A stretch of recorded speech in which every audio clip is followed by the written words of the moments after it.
Welcome to this tutorial. In this video, we are going to take a look at how to add payment entry to a milestone that is already built within the Invoices application of KEBS. Once the user has navigated to the Invoices application, he or she can view all the build milestones in the build section within the Invoices application.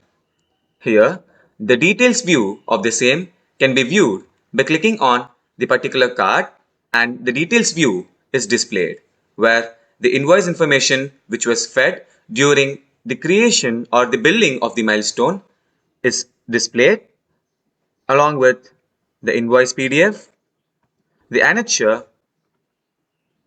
and also the activity template that was adapted during the creation of the invoice. Here, the user can enter the various details based on the scenario and the actions which have been performed for processing the invoice. In this final stepper, the user can add the payment entry. If the payment was partially received, the user can enter the same and specify the date and reference number for the payment that was done by the customer.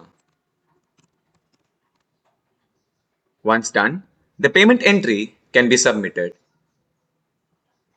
And based on the payment entry, the milestone will be landed either in the partial payment section or the payment received section. Thank you for watching.